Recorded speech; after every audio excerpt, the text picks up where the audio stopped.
Elaine, welcome to This is Horror. Oh, thank you so much for having me. This is really So, great. yeah, to begin with, I want to know what were some of the early life lessons that you learned growing up? Okay. Um, so the story has two parts to it. So the first part is when I was about 4 years old, um, I went to Disney World in Florida with my parents and my sister. We were around the Magic Kingdom, and there was a person dressed in a Tigger costume. And I was only 4 years old, but I knew that it was actually a person inside a costume. And Tigger has that, the corkscrew tail that sticks out in the back. And so I was really fascinated by this costume. I was wondering, like, how did they make that tail stick out like that? Like, how is it made? Is a wire going through the tail? Is it hollow and it just has fabric around it? So I reached out to try to touch it. And then the person in the Tigger suit, before I could touch it, turned around and started messing up my hair. And I was so upset because I was so close to touching that tail and trying to, figuring out how it was made. Um, and my dad actually took photos. So there's actually like a before and after shots of me reaching out to try to, touch Tigger. Um, but for years afterward, my family was like, remember that time we went to Disney World and Elaine tried to pull Tigger's tail? Oh, he was so mad when he caught you. And it's like, no, no, that's not what happened. I was not trying to pull his tail. I just wanted to know how it was made. Um, and that was a very early life lesson on how people will willfully misunderstand you because of their preconceived notions of who you are, right? Because I was just a little girl, right? I was 4 years old. Of course, I just want to pull, this character's tail. Um, yeah, and that was so that's the first part of the story. The second part is some years later, I was in my 20s, and I brought up the story with my mom. It's like, hey, remember that time everyone thought I was trying to pull Tigger's tail? I wasn't actually trying to pull it. I just want to know how it was made. And my mom had absolutely no recollection of that event. Um, and that was just like another lesson on how, very often the people who are responsible for your villain origin story have absolutely no idea. Like, they have no idea of the consequences of their actions. To them, it was just, a fleeting moment, but to you, it was something that affected you for, the rest of your life.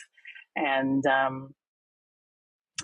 so many of us, we're motivated by, spite or revenge, or we want to prove ourselves or get validation from people. But, the truth is that, um, people, they just don't care. I mean, it's not that they don't really care, but it just did not, these kinds of moments, these life altering moments for you are often, they're not the same on the flip side to the people who perpetuated them. Um, which sounds kind of depressing, but at the same time, it's also very freeing, right? To realize that anything you do, you really should be doing it for yourself and not because you want to prove yourself to somebody else, because that, honestly, that person really doesn't care. Anyway, those are my youthful life lessons. Maybe perhaps a little bit depressing, but I think that that they are very truthful. Yeah, that's a crazy thing to learn at 4 years old as well. Mm. And I wonder as well, did that then taint the whole experience of being at Disney because you never figured out, how this tale was put together? Did you then go looking for Tigger after, or was that the end of it? No, I think that was just the end of it. Oh yeah, I still don't know how that tail was made. So if anyone listening to the podcast knows how Tigger's tail is made, please let me know, because I'm really, really curious. There's Um, got to be someone out there with that yeah. information. And I mean, knowing that you should only do things for yourself, did that shape, your life kind of going forward? Would you say that that was a pivotal moment at 20, or do you think even kind of having that happen so early in your childhood shaped that lesson and the conversation? at 20 just solidified it? Um, well, I think the conversation at 20, it was, I wouldn't say it was like, some sort of like super impactful thing. I think, leading up to that, it wasn't, I don't think I've ever been really motivated by what other people think or, what people have said to me in the past. I always have just done things because I want to do them. Um, but it was a very good lesson because going forward, whenever I had moments of, someone telling me, you know, whenever I've had moments in which, I've thought, well, I'll show them, then I've kind of, paused a moment and realized, no, actually, that really doesn't matter. Um, no matter what I do, I don't think it's not necessarily going to change this person's mind. And in fact, that incident has probably just, flown clear out of their mind and is not as consequential to them as it is to me. Um, as for the incident, I guess when I was 4 years old and realizing that people saw me in a certain way because of, um, their preconceived notions of who I was. I think that's something that has stuck with me for the rest of for pretty much my whole life, right? I think a lot of my books deal with identity, um, especially lately. I think my earlier books, my YA fantasy, were more sort of coming of age stories and um, dealing with sort of ethnic identity. But now that I'm older, um, I find myself asking the question of who really gets to be themselves, right? Who gets to be themselves and who has to mask, who has to bend themselves into different shapes because of the expectations of how they should behave. Um, I mean, especially looking like this for people who can't see the video. I am a middle-aged East Asian woman, long black hair and glasses. I'm from Toronto, Canada, and Toronto is it's a very large, very multicultural city. So the experience I have as a second generation Chinese Canadian, it's going to be very different from someone who grew up in a small town. So, because I was always surrounded by other Asians. But at the same time, you still get the same sort of stereotypes applied to you um, because you are, one of thousands of people.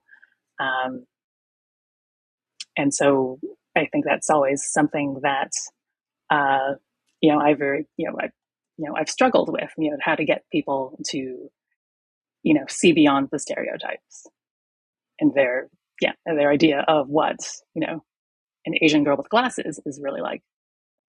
I think that answers the question. Yeah, and was there a moment during your childhood where you realized, you had to deal with these stereotypes, and what did you do as a result of that? um, I think because again, being very young, so I was the special kid because I had skipped a grade and I was in the gifted program and I got into the fancy private school.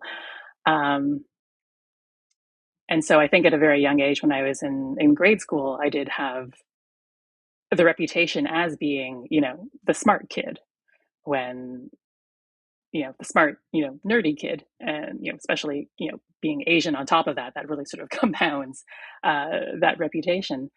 Um, and it wasn't really an identity that I enjoyed because everyone always looks at you as, well, Elaine's the smart kid. She should know this. She's the smart one.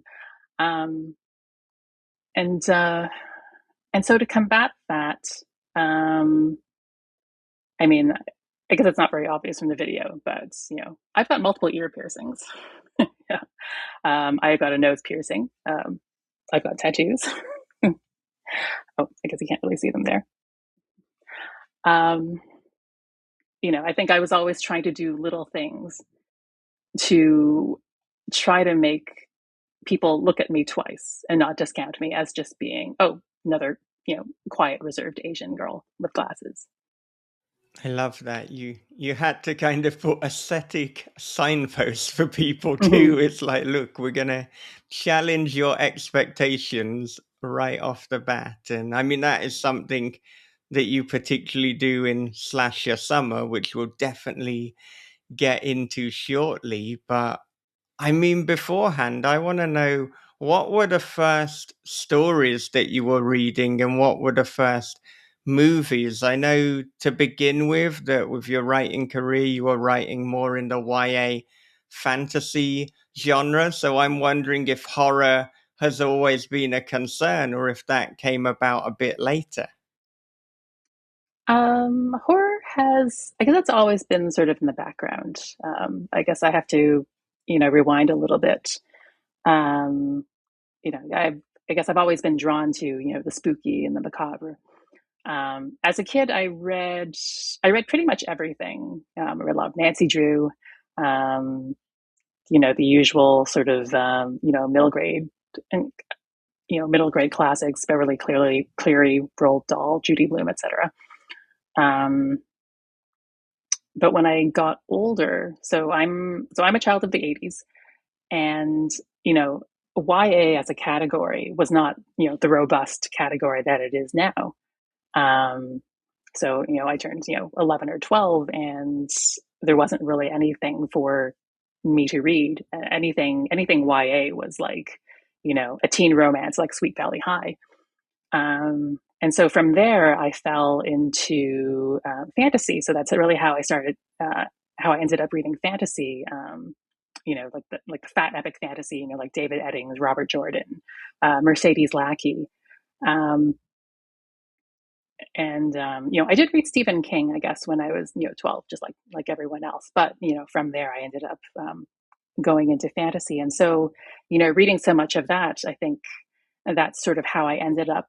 Um, you know, that's how I ended up wanting to write. I mean, when I was young, I always sort of wanted to be a writer, but because I was reading these, fat fantasy books, um, I really wanted to write more of the same. Um, and so in my early 20s, that was the kind of work that I was interested in writing. Um, but I suppose as I progressed further through my writing career, I've kind of been writing on and off for, I guess, for the past 20 years. Sold a handful of short stories to magazines, mostly science fiction and fantasy. I started to suspect that I may actually be a horror writer because the subject matter, especially the subject matter of my YA novels, even though they are sort of YA coming of age stories, there are dark elements to them. The Good Brother deals with ghosts. And Summerwood Winterwood is sort of like my very dark take on Narnia, and there are kind of very sort of visceral, spooky moments in that. Um, and so I started to suspect that, oh, actually, maybe I'm a horror writer. And the other thing too, with fantasy, as much as I loved fantasy when I was younger, um, a lot of fantasy, a lot of secondary world fantasy requires really robust world building, right? I feel like every fantasy writer I know has a PhD in, medieval history or some like really arcane period of history. And I realized that I am a very lazy world builder. I was never very interested in history when I was a kid. It's not something that I nerd out about, and I think most of my settings tend to be very contemporary. So I thought, oh, actually, I think maybe I'm actually a horror writer. And so I did try to write some horror short stories, I guess maybe like 15 years ago. And, I failed. I couldn't place them anywhere. Um, and I felt like I hadn't cracked the code yet as to like what makes a horror story. And it wasn't until I took a course with Gemma Files. Yeah, Gemma Files, the brilliant Canadian horror writer who wrote experimental film. I took a course with her called Write What You Fear, and I realized that I had been trying to write what I thought other people would find scary instead of writing what I found scary. And as soon as I realized that I had to mine my own fears and anxieties to write horror, I think that's when, the light bulb moment went off. And I was, from there I was off to the races. That's when I wrote Sweet Side Motel, which is my gothic novella. And then that led to One of Us is Already Dead and Slasher Summer. And yeah, and then here we are. Yeah, so the course with Gemma Files, I mean, it kind of just tied back into your early life lesson anyway about embracing yourself, being true to yourself, and Mm-hmm. ultimately being authentic, I suppose, which is a word that gets bandied around a lot, but I mean, it is true. And I guess too, if we can't scare ourselves, then how are we going to scare the reader? And Mm-hmm. I'm so glad that you discovered that. Yeah, I think once I realized like I really should be writing for myself first, Yeah, and not thinking about readers at all. yeah, yeah. And I wonder too, I mean, how encouraging or or discouraging were your parents in terms of your creativity?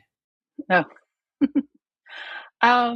they're pretty supportive. They're almost too supportive. Yeah. Like I said, I was the special kid. I was the baby of the family. Actually, I guess I still am of this generation. Um, and I have all these, achievements that look great on paper. If you're Chinese Canadian of a certain generation, from Toronto, I was probably the kid that your parents compared you to, and I'm really really sorry about that.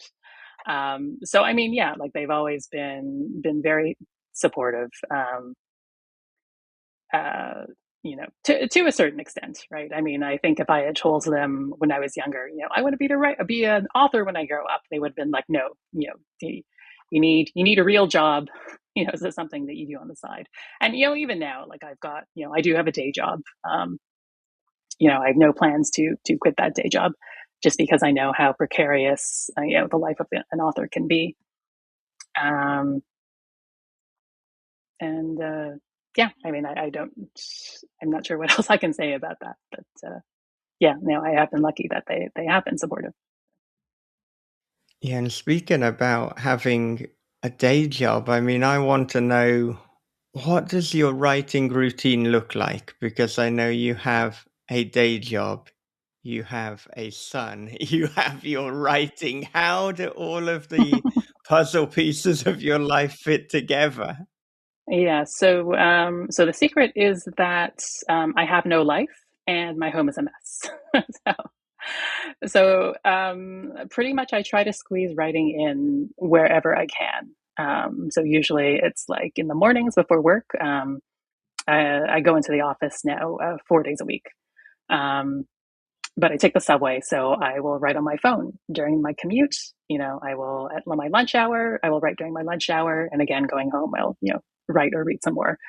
Uh, Going home, and then yeah, and then the evenings, weekends. I do. I am someone who does write every day. I mean, I don't think everyone has to, but that's just how it's kind of worked out for me. It has turned into a regular habit. Um, and what I actually have done is I've I've used my Google Calendar, and I actually do put in everything that I need to do during the week, including showering. Things like cooking dinner and showering and going to the grocery store. And so that way, I can actually identify, where are the spare hours that I can use for writing. So that's how I manage it all. And I should also point out too that so I am a single parent. I have my son, and I am the primary caregiver. It would be a totally different story if I shared custody 50-50 with his dad. Like, oh my God, it's like that's so much. I would have so much free time. Um, but on the other hand, I think having so little free time has forced me to become so much more deliberate and intentional with my spare time. So I think that's really helped a lot in terms of helping me develop this regular habit. And it sounds like you can basically adapt to any environment to write. You will write whenever the need arises, out of necessity, really. And I mean, I imagine perhaps what you're writing or how you're writing is going to differ if you're writing something on your commute as opposed to if you're at home and you've got like a longer window of time. So are you writing different things depending on the environment, or are you writing in a different way? Um, no, I wouldn't say I'm writing in a different way. Um, I find that drafting, just like working on a draft, like a first draft, is the easiest thing to squeeze in here and there because that's something you can sit down for like 20 minutes and just word vomit whatever you need to and just think, oh, future me will take care of that later.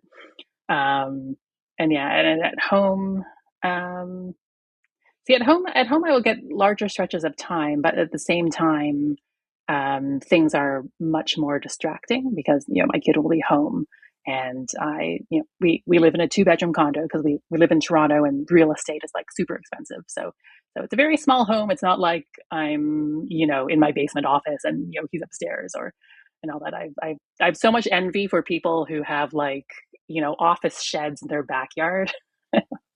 It's like that would, yeah. I'm at various close quarters with my kid, and so I can hear everything that he's doing, which is mostly playing video games and yelling at the TV. Um, and but I think I've just sort of after a while I've just sort of learned how to tune that out. And so for drafting, yeah, it's I think I've trained myself also with drafting to not really be precious about what I'm writing. It really is just word vomit, get it out. I will fix it later. Um, the challenging part for me, I find, is revision because that I do need longer stretches of time and the ability to focus because I think it does use a different part of my brain. Like it's more, I think that's when you get more left brained as opposed to right brains, like a lot more sort of analytical. And that's when you're looking at craft, you're looking about how everything fits together. Um, and that does require a lot,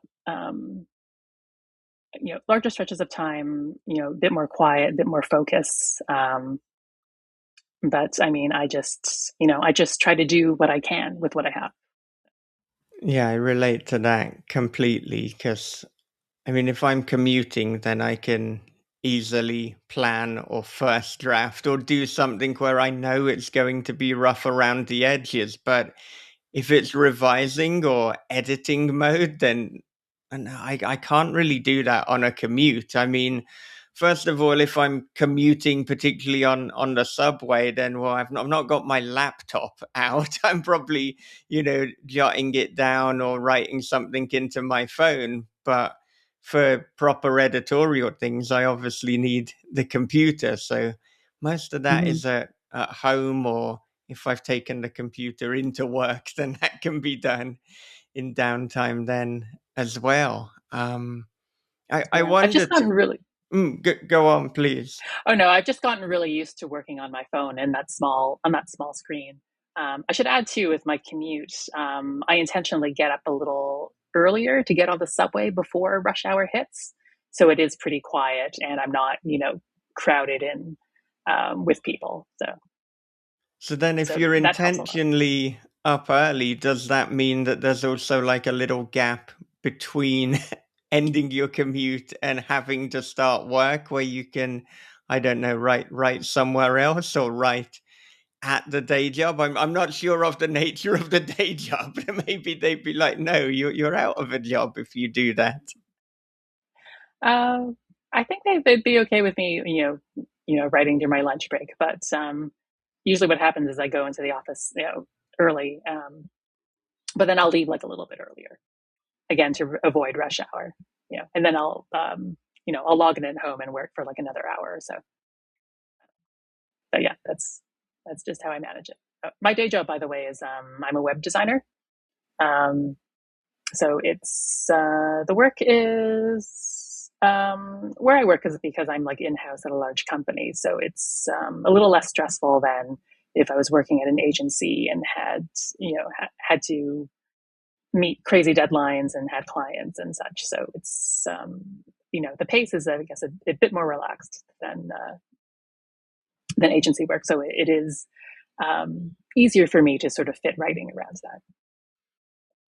Suddenly, reading about the history of your website makes more sense now because, as I'm sure you can anticipate, yeah, I try and find out as much as I can about my guest before talking. But on your website, there is a bit literally talking about how it started off as a GeoCities website, and Yeah. I don't, I'm not sure how I'm going to really use that information for a conversation on a horror fiction podcast. Although it's turned up now, that there's not going to be a lot about it or why you chose GeoCities over, I don't know, Angel Fire, but there it is. Yeah, it was just the time. I mean, yeah, that website, elainechen.com, because I'll plug it now. I've had that site for a long time, for over 20 years, I think, was when the internet started up because, when I graduated university, I actually went to art school. I have a Bachelor of Fine Art. And I just sort of fell into web design because at that time, the late 90s, right? That's the time of like the dot coms when the internet started becoming more and more of like an everyday thing. Um, and so yeah, it's like my website elainechen.com has had this really, there have been so many different versions of it. It's changed and I guess evolved over time depending on where I've been in my stage of life. At the beginning it was just it was like a portfolio site to show some of my artwork. And then as I started, working more with web design, then, I started showing more of my web design work. Um, but now that I've been working as a designer for over 20 years, and then like a lot of the work I do is NDA, it's like I can't really, there's no point in having a portfolio site anymore because anything I can show is like, 10 years old and very out of date. And I think I were to get, if I were to get another job, I probably, hope I have enough contacts in the industry that, I wouldn't have to, go in and, show a portfolio that people should know that I'm, reliable, that I'm a good designer, that I can do all the things that I say I can do. And so now this is the first time my website has been dedicated solely to my writing, to my writing alter ego. So it's been quite a journey. Yeah, and it makes sense, really, putting that as the focus because this year, in terms of your fiction, it has absolutely exploded because Yeah, in March you released Sweet Side Motel. Now we've just had Slasher Summer come out. And then I think early next year, you've got One of Us is Already Dead. So I, I'm wondering, I mean, to have such close releases, is this by design? Is this by happy coincidence? How has it all come together? yeah, it's just been a coincidence. I mean, I think yeah, this year has just been kind of wild, but it's the work of about 5 years just all of a sudden coming to a head. Um, so I got my agent maybe about 3 years ago, and I queried her with One of Us is Already Dead. And actually, the day that I signed with my agent is the day that I got the acceptance for Sweet Side Motel. It was just quite a like what is happening? It was just one of those moments. So I actually did sell Sweet Side Motel long before Slasher Summer and One of Us is Already Dead. Um, and just because it's put out by a small press, Interstellar Flight Press, and so their publishing schedules it takes a bit longer because they are so small and they are pretty much like a one person outfit. Um, yeah, and then with Slasher Summer and One of Us is Already Dead, I think I was already on sub with One of Us is Already Dead when my agent suggested, hey, why don't you why don't you try writing a slasher? Just because I touched on final girl mythology in One of Us is Already Dead. And um, I think that contract was kind of a surprise. And yeah, oh yeah, I sold that before One of Us. Um, and I think that publisher just wanted to, put it out very quickly, to try to, um, market it for Summerween. Um, and then I guess shortly after, that's when I, I got the deal for a One of Us is Already Dead, and actually One of Us was originally supposed to come out in the fall of this year, but um, they ended up uh, changing it so it was pushed out just a little bit later, just to give both books some breathing room. But it has been, yeah, this year has just been been quite a trip. It's been quite wild. So. Yeah, I mean, it feels maybe for your own sanity that it's good that they push the Mm-hmm. release date, you know, for back a little bit, because otherwise you'd have accidentally created this pattern where you're releasing a new book every 3 months, and I'm not Oh sure God, if that is sustainable. I don't know no. how big your back catalog is. Maybe it is sustainable for a while. No, not sustainable at all. And the thing is, like, I've actually been quite surprised about how much promotion that I have been doing for Slasher Summer. Um, this past month, I guess in June, there was quite a lot of it. I just didn't expect to get so many opportunities, which was kind of fun because I had also agreed to my contract with Orbit Run for It was actually for 2 books, and I foolishly agreed to deliver a draft of a new book, also in June. And so I was juggling that on top of all these promotional opportunities. So it has been quite interesting. And at least I know now that, that promotion actually does suck up quite a lot of your time. Oh yeah, yeah. There's too many things really for the writer to have to do. Gone are the Mm-hmm. days where the writer just wrote. That's often 50% of the job. Or if you're Jason Pargin, it seems to be about 20% of the job. But he's an outlier. I don't necessarily recommend people take that route, even though it's worked enormously well for him. And I mean, to go back to getting your literary agent, I know a lot of people who listen and who watch This Is Horror, like they're also interested in the kind of literary agent journey and perhaps acquiring one for themselves. So, what did that process look like? And why and how did you decide to go with the agent you ultimately landed? Yeah. So what happened was, so during the pandemic, I wrote Sweet Side Motel, and then I wrote One of Us is Already Dead, and I thought, okay, I'm gonna query with One of Us is Already Dead. Um, and there was an agent that, at the time, seems like the ideal agent for me because they represented both uh, adult and YA, because I thought I'd still be writing YA. So I submitted to them, and then I just found, randomly found 2 other agents that seemed good. They were open to queries, and I, sent off, um, my manuscript, and I think I waited maybe like 4 to 6 months. I think I heard back from one person. It was a rejection. Um, but the thing I realized is that the original manuscript I sent out was over 100,000 words. It was like 108,000 words. Um, and I realized that these days 100K, I think a lot of agents kind of balk at a really high word count. So I thought, okay, I better cut down that word count. I cut it down to maybe like 95K. And then I decided that I really needed to be a lot more intentional and methodical with my agent search. So that's when I signed up for Query Tracker. I also made a spreadsheet. Basically, I basically used Query Tracker to filter, I think, every agent that was open to queries and was interested in horror. Put that all in the spreadsheet, and I researched every single one of them. I looked at their manuscript wish lists. I put notes in the spreadsheet about like what they were looking for.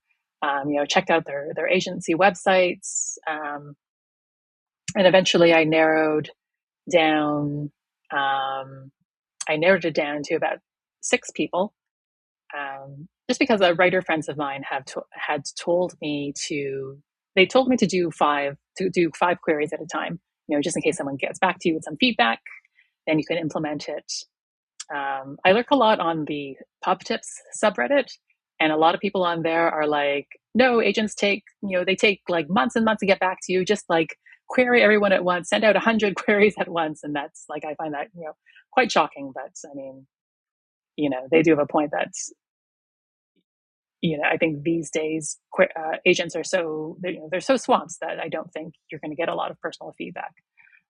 But on the other hand, I think you shouldn't shoot your shot all at once because, like me, I realized that my manuscript, the word count was probably way too long and it would probably just, be like an instant rejection for a lot of people. But anyway, so I had my short list of names in my spreadsheet of people I wanted to query. And I just sent out my query to these people.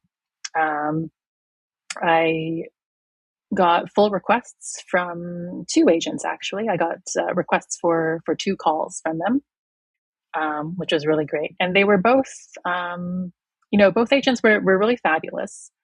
But the agent that I went with, Dorian Maffei from Kimberly Cameron, we just had like a really, really good conversation about horror literature and the kind of writing I would want to do and the kind of books I like to read. And I just felt like that we were on the same page on a lot of things. And it also helps that I had a writer friend who was also represented by the same agency. So that kind of like tips things in her favor. So I ended up going with Dorian, and I was like super, super lucky. It made me realize that, querying, this whole journey is, it is, I think, 50% writing a strong book, a strong, marketable, saleable book, but the other 50% is just like pure dumb luck, right? I shudder to think about how, if Dorian hadn't been open to queries at that moment, or if for some reason I decided to not put her on that short list of, initial people that I wanted to query, that we would have missed each other. So, I mean, I don't know if that's particularly helpful to your listeners, but yeah, I mean, it's fortunately or unfortunately, yeah, a lot of it is just really the luck of timing. Yeah, and I certainly am more in your camp with querying agents about kind of 5 or 6 at a time rather than the let's query 100. I mean, for the reasons that you mentioned in terms of if you get feedback, but also for logistical reasons, like what Mm-hmm. am I gonna just dedicate months of my life to sending out queries? Does that now become my full-time job? But on Yeah, I well, guess above that too, just it's quality rather than quantity. My idea is that if I actually hone in on 5 who I think would be potentially a good fit for me, then I'm far more likely to get something positive back. yeah, and well, the other thing too is that like if you get an offer of representation, right, you need to like nudge everyone else that you've queried and let them know. And it's like even with the 6 people that I had queried, even just sending out those other, when Dory made her offer, just like even just sending out those like 5 other emails, like that took a lot of time. That was very time consuming. Um, so I can't imagine if someone does that for like 50 or 100 people if you're lucky enough to get an offer. But anyway. And yeah, and like I said, I mean, as writers, we should always be, growing and, working on our craft. And so maybe like 6 months down the line, you might suddenly realize, wait a minute, that novel I sent out has these like structural flaws, but now now it's too late to change them, or now I have to withdraw like my 100 queries to fix this and then send them all out again. So yeah, so I think my advice would be, start small. You don't have to, yeah, you don't have to blanket query so many agents at once. Yeah. And now that you've been submitting and publishing horror and adult fiction, do you think is the YA chapter behind you, or is that something you'd like to continue doing as well? Uh, I think I'd still like to write YA. I actually did have a few ideas for YA horror novels that I've talked to my agent about it. But I think at the moment that these are probably on hold for a bit, just because I think my publishing schedule won't allow for it. But yeah, no, I do have some ideas. But it has been very interesting reading, because I guess I've been out of the YA space for, I guess, the past 5 years or so. So getting sort of caught up with what's being published now, it has been very interesting to read sort of what's out there, and realizing that, with YA novels, I think it does require, I think, a different skill set, just because the stories and the emotions and everything is just sort of dialed up to 11, just in terms of like the feelings and the stakes, and that, sensation that everything's a matter of life and death. I guess all the things that I loved as, the teenager reading, fantasy, right? And so I think um, it would be a wonderful challenge to go back to YA one day and, write these ideas that I have. But, for now it's on hold. Well, I mean, there's certainly enough to keep you and your readers busy until then. And you mentioned writing, I think, Sweet Side Motel and the forthcoming novel from Orbit, both during the pandemic. But with Sweet Side Motel, it wasn't just written during it, but it was set during the pandemic. So you were writing it while you were in it. So what did that process look like? Um, so that was, so writing that was very interesting because, it was actually an idea I'd had for a while. The idea of a woman being stranded somewhere with two brothers who tell her conflicting things about each other. But I could never come up with a good excuse for stranding her. Just because these days, I mean, with cell phones, everyone's connected. Like, there's no reason why, like, she can't just call an Uber and get out of there, right? And so when the pandemic happened, it's like, oh, now I've got a really good reason to stick her somewhere, to trap her, in this situation. And actually, when I was writing the book, again during the pandemic, um, I actually didn't name the pandemic. I just sort of, alluded to a sort of general pandemic, um, that was happening at the moment, because at that time, writing about COVID just seemed, I don't know, I was worried about things getting too dated, but at the same time too hasty, right? It's like when you pick up a novel and it refers to events that just happened, a couple of years ago. That's always kind of jarring. And so I actually didn't name it COVID, even though, kind of the rules were the same, right? But, the quarantining for 2 months, 6 feet of distance. This is sort of a vocabulary that sort of everyone knows now. And so I had intentionally done that. However, though, when the novella finally went to publication, talking with my editor, she thought that it would be good for me to name that it was happening during COVID times, just so people wouldn't get confused. So that's how it all came about. And given that you originally didn't name COVID and then you put COVID in, did you then have to retroactively go back and make sure that parts of the story were consistent with the pandemic? Or did you give yourself creative license? So it's like, well, this is Elaine's version of COVID. This isn't necessarily a historical document. Yeah, it was sort of because it is set during winter, and I remember everything shutting down in March. And so it was sort of this panicky, oh wait a minute, do I have my timing right? By November, December, next January, did we have a vaccine by then? It's like, no, okay, phew, we didn't have a vaccine by then. We were still kind of in the throes of being in lockdown. Um, and I guess the other thing I had to sort of really work in is the the town's very strict attitude toward lockdown and quarantine. I really had to sort of give them a really good motivation for doing that, just because I didn't want anyone to get the idea that this is what it was like in Canada during the pandemic. That we had people reinforcing quarantines by boarding them into houses. I didn't want anyone to think that. I had to make sure that this is just like this one-off, very paranoid small town that has been affected by COVID, and so um, their local police enforcement is extremely strict about quarantine, about enforcing it.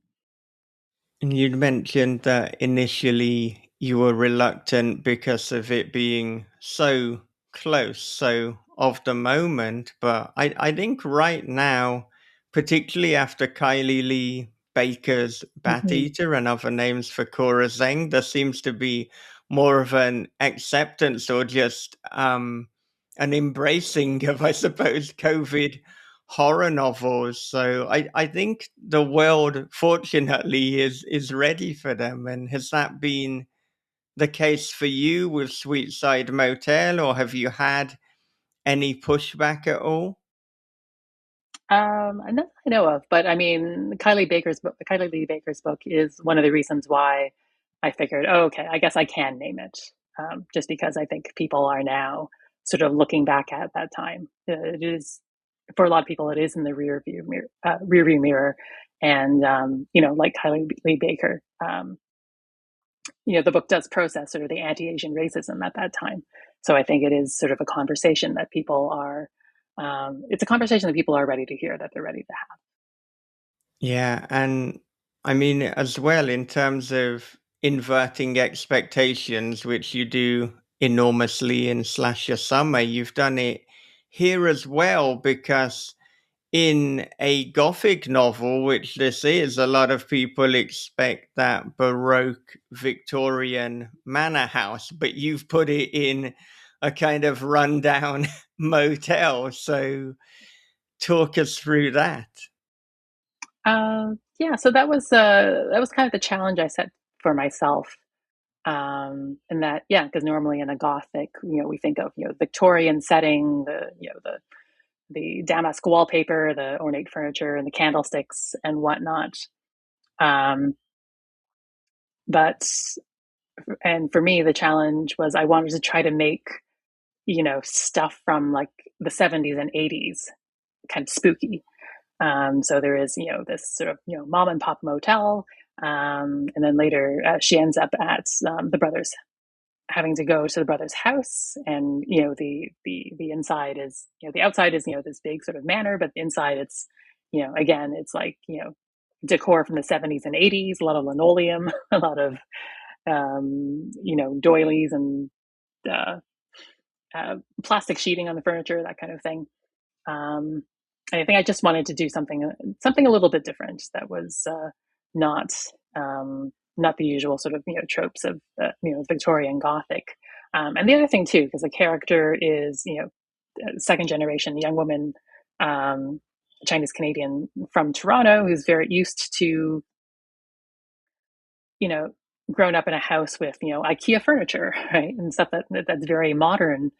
Um, And so to her, this sort of, stuff that's maybe only a generation or two old, to her, that's very strange and unsettling. Um, and that was actually kind of inspired by, a friend of mine who moved during the pandemic. She moved to Nova Scotia, and I just remember in like, our friend group chat, she mentioned something about she had a grandfather clock and a bunch of documents that like her grandfather or great grandfather owned. And to me, that was just like, that just blew my mind.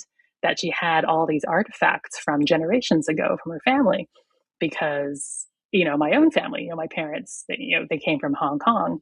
Um, and also, Hong Kong, it's very, Hong Kong's very urban, very modern. It's not some, um, I guess when people think, you know, I think, an immigrant, they think, oh, they were living in some, rustic village, in the Chinese countryside. It's like, no, like Hong Kong, it's extremely urban. It's very urban, very modern.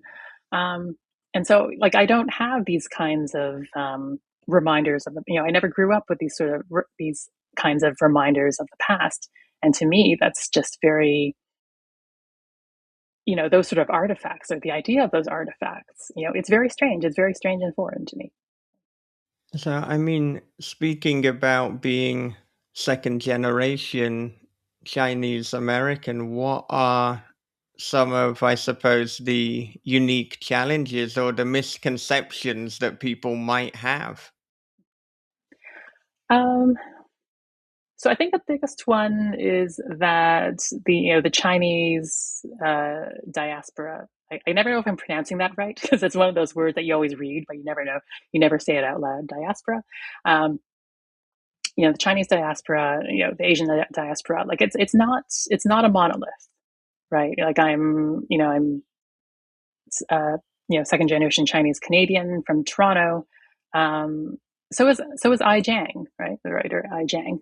Um, but our experiences are completely different. I think I'm a bit older than her. My parents are from Hong Kong. Um, her family's from China. I think she came over when she was a child. Um, and so what I know is like completely different from what she knows. Like even the language is different. My parents, they speak Cantonese. You know, her family. She probably speaks Mandarin. And the other thing too is that I actually don't speak any Cantonese, um, which is actually kind of a rarity. Like when I was growing up, everyone else I knew who was second generation, they could speak the language, but for some reason it just, it passed me over. Um, my parents think it's because I'm the youngest. I have an older sister, and I think when it was just my sister, my parents would speak Cantonese to her, but then when I was born, she would speak English to me. So I sort of missed out on learning the language. And so I guess what people have to realize is that everyone's the Chinese immigrant experience is going to be like it's very different for everyone, and it isn't always the sort of typical narrative of wanting to make a better life, coming from the poor family, from the old country, wanting to make a better life. I mean, my parents did come to Canada because there were more opportunities. But like I said, they're from Hong Kong, they're from like middle class families. The other kind of unusual thing about them is that they actually met in Toronto. They both came over separately. I think my dad just came over, I think just like looking for work. And my mom came over, she came over with her whole family, because her brother was studying medicine in Vancouver, and they actually met here. So the narrative is completely different from what you would read in, um, I don't know, sort of your typical sort of uh, immigrant narrative literary book, written by a Chinese Canadian or Chinese American. So I think that's just something people have to keep in mind, is that all of our stories are very, very different. And so, do you have any family still living in Hong Kong? And have you been to Hong Kong? And if so, do you kind of find that you almost get a reverse? Goodness, what's the word? Just misconception. So then they do expect you to speak Cantonese, and you're like, oh God, no, this is another version of the same problem in a different location. So we do have family still in Hong Kong. A lot of my dad's family is still there. Um, but I've only been there once, I think when I was about 12 or 13. And it was just it was a bit of a culture shock. Like I guess I'm very Canadian. I'm very westernized. Again, like I don't speak the language, and it was very it was very startling to be in the city where everyone looks like me. I mean, in Toronto, like a great deal of people look like me already. So, but in Hong Kong, there are people who look like me and they're speaking a language that sounds very familiar to me. You know, it's a language that I'm comfortable hearing, but I don't understand at all. And just sort of walking among these people, you know, I really felt like, you know, it felt like Invasion of the Body Snatchers. You know, I was kind of walking around afraid that like any minute someone was going to point me out as an imposter. It's like, you don't actually belong here. It didn't help that um, my mom told us that, you know, if we went shopping at like markets and stuff, that we should keep our mouths shut and not let them know that we're actually tourists because then they'll try to charge us more. So there was this idea of, okay, I got it. You know, we have to blend in, you know, we can't speak, um, you know, you know, uh, I was just like constantly afraid that, you know, someone would point me out as an imposter, you know, because I really was, you know, I didn't actually belong there. So it was a very interesting experience. Yeah, and Hong Kong culture is, you know, again, it's very different, and I can't say that I know anything about it. I'm not an expert in it, just because it's not, you know, it's not a world that I grew up in. I'm just imagining you trying to buy something at the market and they're trying to assess you and you just completely silent and they're like, "Oh, she's good. Okay, we'll lower the price." Wow. Uh, yeah, what a strange thing at 12 years old as well to be told you have to do. It's like, do not open your mouth, just blend in. It's almost some kind of underground infiltration operation. So let's talk about slasher summer. And to begin with, what was your why for writing the book? um, you know, this is where I have to confess that I wasn't.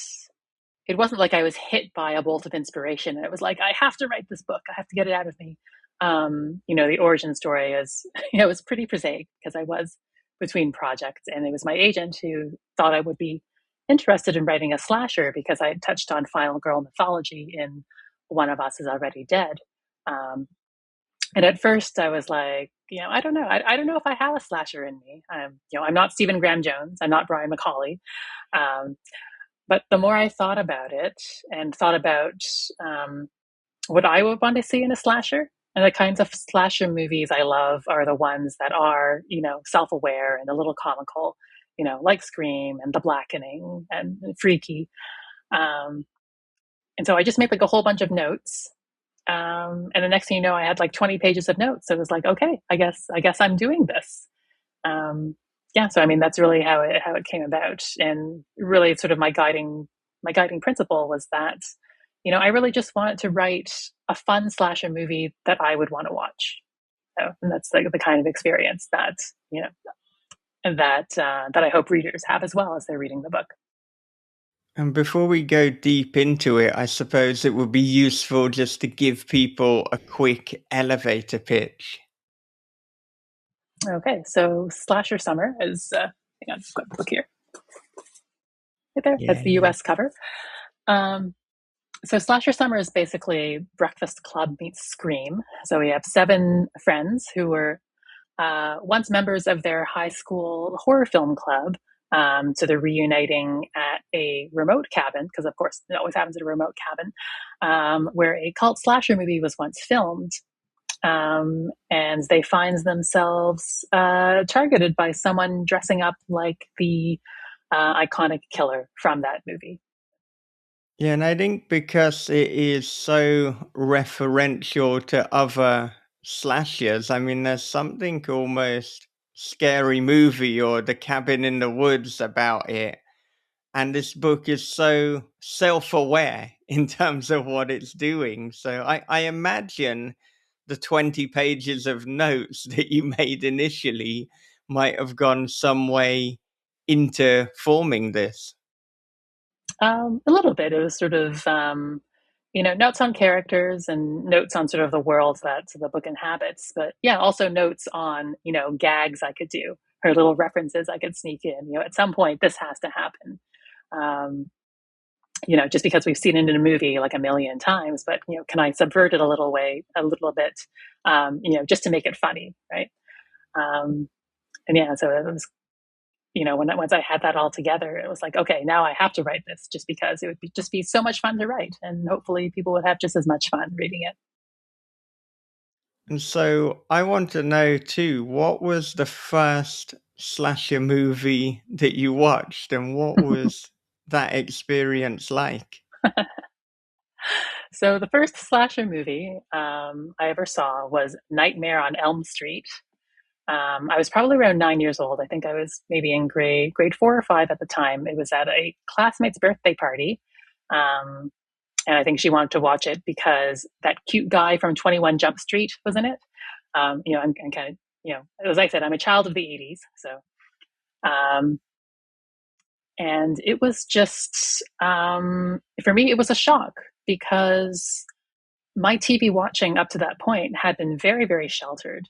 My mom didn't let me watch cartoons except Disney because she thought they were too violent. I mean, I watched them anyway when she wasn't home, but this is the kind of environment I grew up in. Right? There was no, I hear, you know, I hear and read like so many interviews with horror writers where they were like, "Oh, my mom took me to the Blockbuster and just let me rent anything I wanted." Right? There was none of that for me. It was very, very sheltered. And so Nightmare on Elm Street, like the set pieces are just like so, like they're so visceral, they're so shocking, right? The bed with like the fountain of blood and the girl getting like cut up and she's like, crawling across the ceiling like on her back. It was pretty shocking. Like I had nightmares for weeks after that. And then the very concept of Freddy Krueger, right? Someone who can kill you in your dreams. It was just, absolutely terrifying. Um, and so that did not make me a slasher movie convert. Again, like so many, I hear and read all these interviews with horror writers who are like, I saw my first slasher when I was 9 years old, and it made me a fan for life. For me, it like turned me off slashers for like a good, 20 years, just because it was so shocking and so scary for me. And I only really got back. I got well, not back into, but I got into slashers maybe about 8 or 9 years ago. So I'm actually quite a recent convert. Because even though I do things, like things that are spooky and macabre, um, I don't like gore. And I still don't like gore. I have to, cover my eyes during like really graphic and gory parts. And so because of that, for the longest time, I thought I didn't like slashers. Um, but 8 or 9 years ago, when I realized that I probably am a horror author after all, and not fantasy, um, I realized that I had to broaden my horror education, and so I started watching more of the classic slashers. Um, and I realized that for me, in order to like slashers, I really needed to watch more of them because I have the kind of brain that loves patterns. It loves patterns and tropes and archetypes. I read way too much Joseph Campbell when I was younger. Joseph Campbell, Hero with a Thousand Faces, Power of Myth. Um, you know these you know these days it's acknowledged that he's very much like a man of his time, but back then it was sort of mind blowing for me because he really validated everything that I'd noticed about the stories and fairy tales and folk tales that I was reading when I was a kid. Like he validated that everything that I'd noticed that certain stories and character types keep repeating themselves. And so watching all these slashers and realizing, hitting on, or sorry, being drawn to the archetype of the final girl and realizing that the final girl is really sort of a variation on the hero's journey, where you've got a character, the sort of innocent ordinary person who is forced into a situation in which they have to find their inner strength. um, and so just seeing this pattern repeat itself, I think, was just very appealing for me. And that's the moment in which I fell in love with slashers.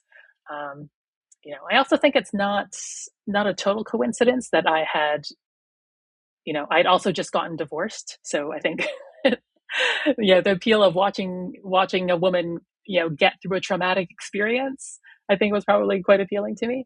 But it's hard to say whether that's causal or a correlation, just because um, all of a sudden I actually did have time to watch movies that I wanted to watch. So, yeah. See, that's I mean that's sort of um, I guess that's a story of my sort of love affair with slashers. Yeah, there's an enormous amount of directions that I now want to go, but I mean, in terms of this ninth birthday party, we're incredibly young for, the host to decide, right, we're watching A Nightmare on Elm Street. So Yeah, just was because this go on? or just because Johnny Depp was in it. And to be honest, like I don't think my classmates like I don't think they were as shocked or scared as I was. They were, I think they were busy talking and they were more interested in like, the kissing scenes Yeah. between Johnny Depp and his girlfriend. So I think I was the only one who was like, you know, absolutely horrified by what I was watching. And after watching it, did you tell your parents that you'd watched it? Or did you think if you do that, you're in trouble? It's like, why didn't you run out of the house? Why? And did this affect what you watched going forward? I mean, you said, you were terrified. You didn't love it. You didn't go and seek out more. But I wonder if your parents at least were like, well, she can probably watch any cartoon at this point. She's seen A Nightmare on Elm Street. No, I did not tell them. Because I guess I don't think it really came up. But the other thing too is, this sort of feeling that if I told them, then they would probably never let me go to another birthday party again, And right? yeah. Where they don't have control over the media that I consume. Um, yeah, but I mean, even though it was kind of terrifying, like I was still watching, I guess, things that were kind of scary and intense on TV, just not things that were so graphic. As a kid around that age, my favorite TV show was Doctor Who.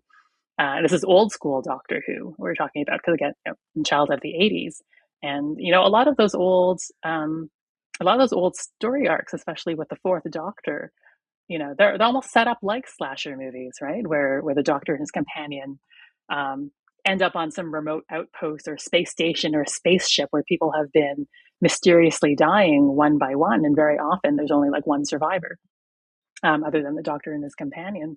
And those shows were pretty scary. Like they were very much like monster of the week stories. The Daleks, like the Daleks are terrifying, but there isn't like a lot of blood. It's not graphic. So I was still kind of exposed to that sort of those sort of very intense stories.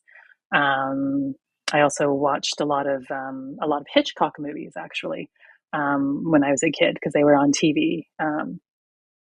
And I was very much into classic movies. I didn't see The Birds or Psycho until I was older, but even just like movies like Vertigo, right? Vertigo is actually one of my top favorite movie of all time. It is very intense. It is very psychological.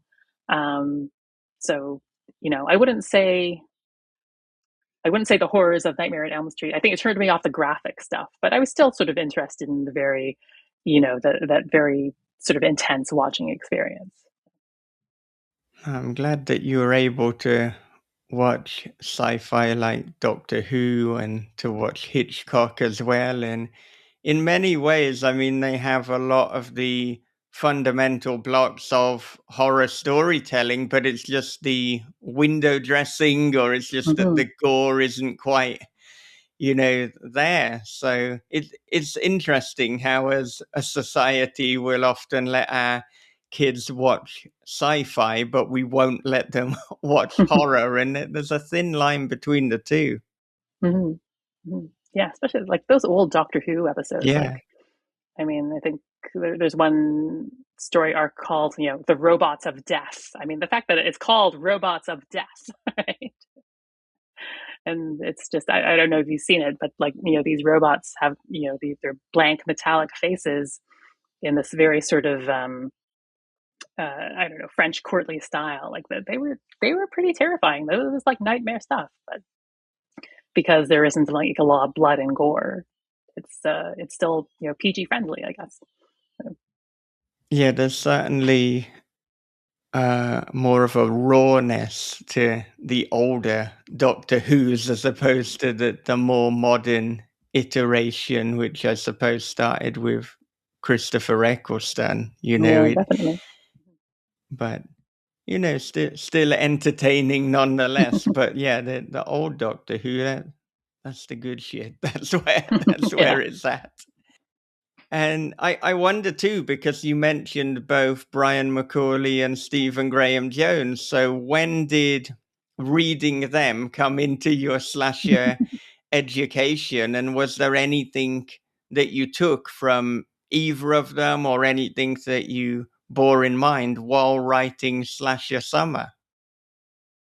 Yeah. So I definitely have read, My Heart is a Chainsaw, which is, very, it's a great book, a brilliant book. But I think what I took away from it is that Stephen Graham Jones knows way more about slashers than I do or ever will.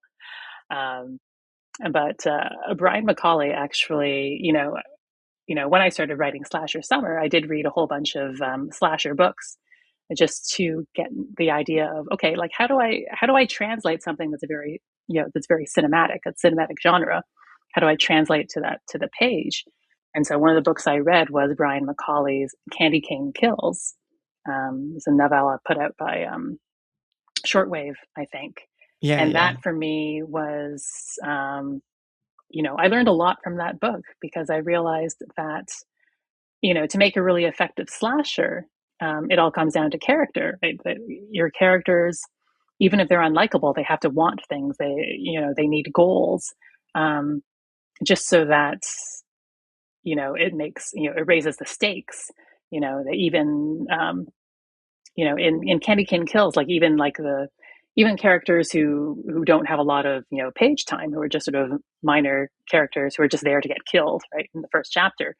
You really get inside their heads and you see that there are things that they want, there are things that they're hoping, they have hopes and dreams, and then it all they end up dying, of course, which makes I think it makes the stakes higher when they're running from the killer, and it makes their deaths, I suppose, a bit more impactful when they happen. So I really learned a lot from that book and tried to apply what I learned to Slasher Summer. And I imagine too, both from having read it and seen how tightly put together all the elements are, and from just hearing you talk about other aspects of your life, I have to believe this was planned rather than pantsed. And so I'm wondering, well, first of all, if I'm right, and secondly, what that planning process looked like. Yeah, so as a writer, I'm an outliner. I outline within an inch of my life. Again, because I have so little time to write, or I write in like very, very sort of short installments of time. I need to be able to hit the ground running. I need to know what I'm doing when I start writing. So yeah. So I need an outline. I can't I can't really waste a lot of time sort of meandering and finding my place within a scene. And yeah, so writing the book, I had an outline, and I ended up being very practical and methodical about it, because this is actually the first book I've written with multiple POVs, because I wanted to sort of model it on thrillers like Lucy Foley, right, where you do have like sort of multiple POVs telling the story, and you don't really know who you know everyone has sort of ulterior motives, and um, who is responsible for the crime, and the story just sort of unfolds within these multiple POVs. And so what I ended up doing was putting the outline within a spreadsheet, with my scenes across the bottom, and like the characters along the top.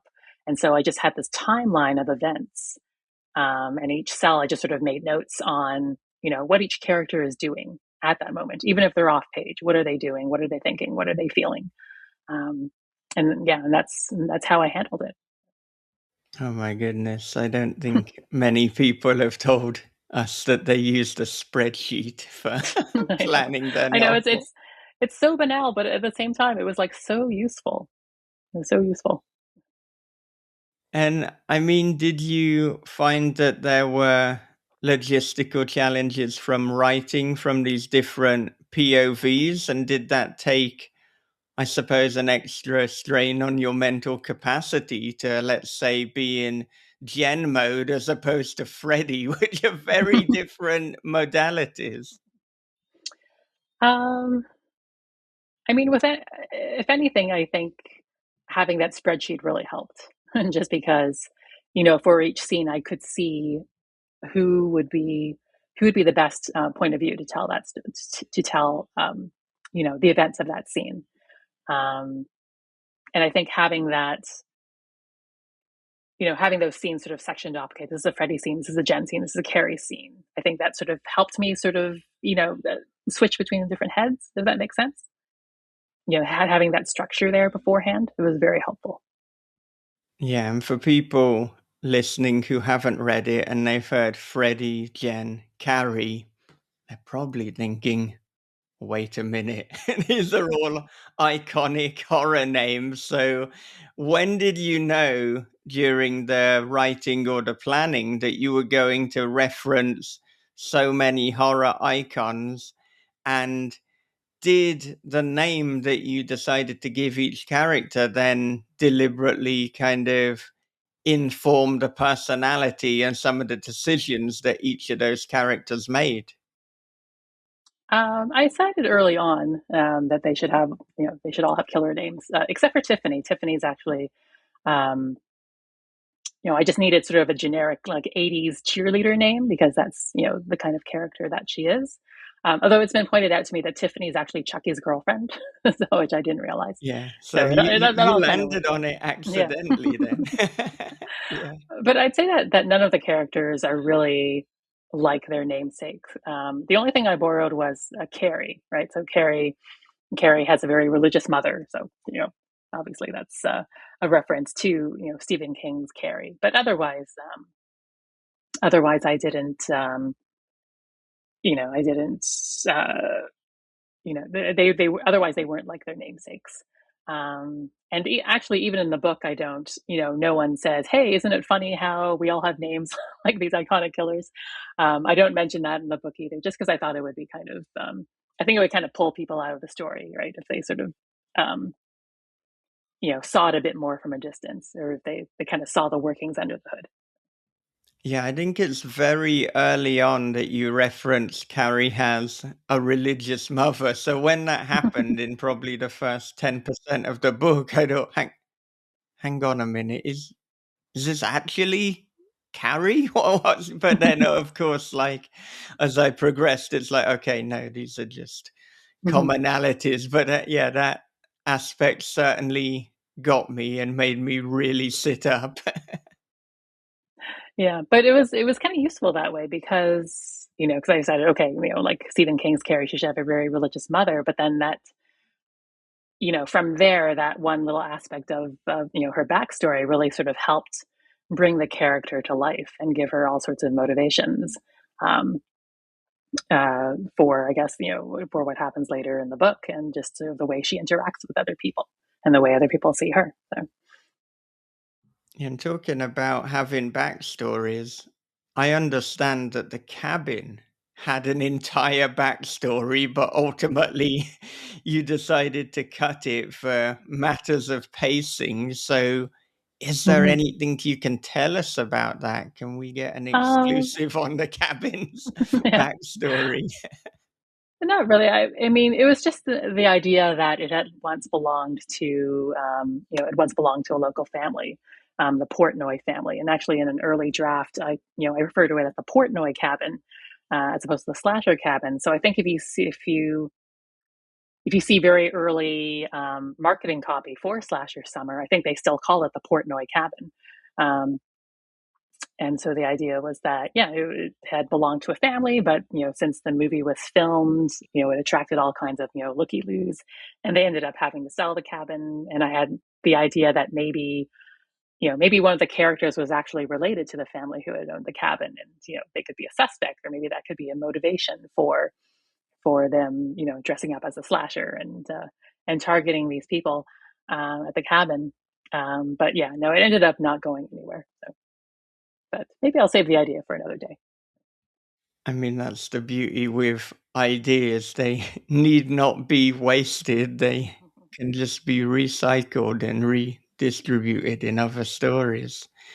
And I wonder too, what did the editorial process look like? How much editorial input was there, and how closely does the finished book slash your summer resemble what you turned into the publisher?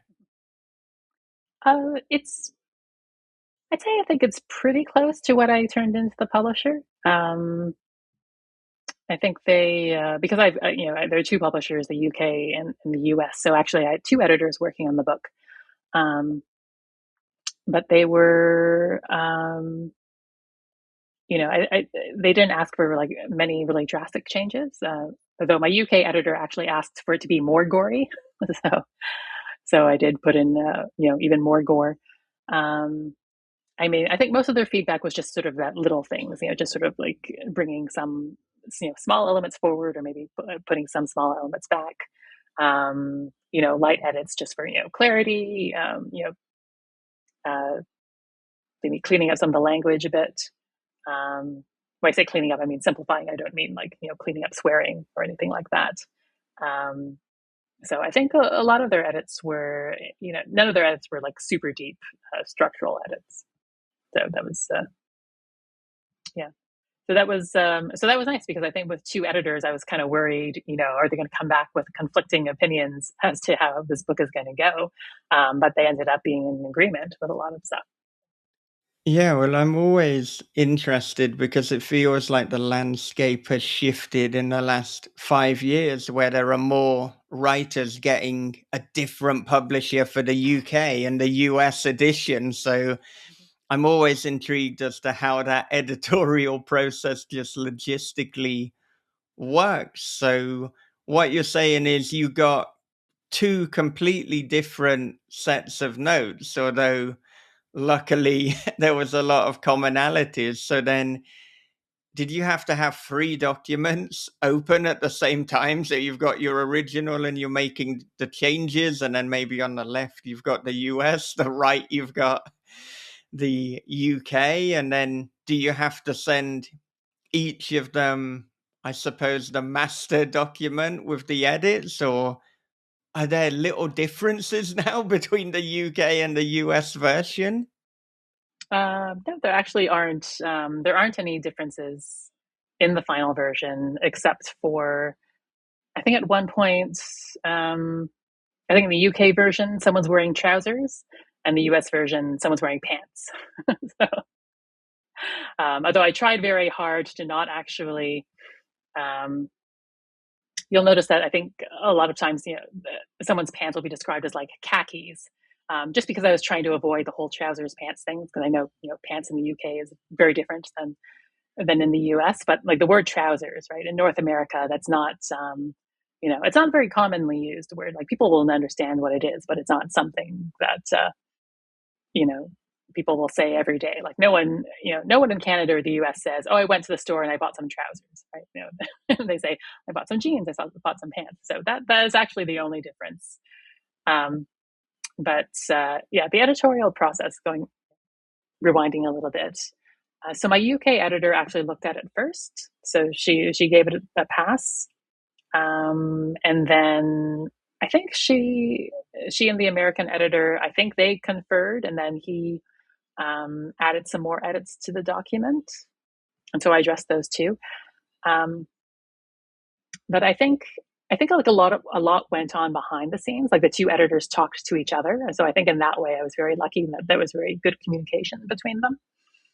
And so I think that, them talking together, and they made sure that I had just like one document to work off of, and one sort of final set of feedback to address. So that was yeah, I think I was very fortunate that way.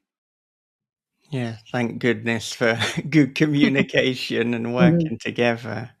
And as a British person, I can confirm that if you had decided to keep pants in, then I would have, known, okay, you mean trousers. I wouldn't have thought, oh, okay, she's describing all of the characters' underwear now. So I I think, we see enough American fiction and movies, but yeah, I kind of love that you put trousers in the UK edition, and that is the only difference.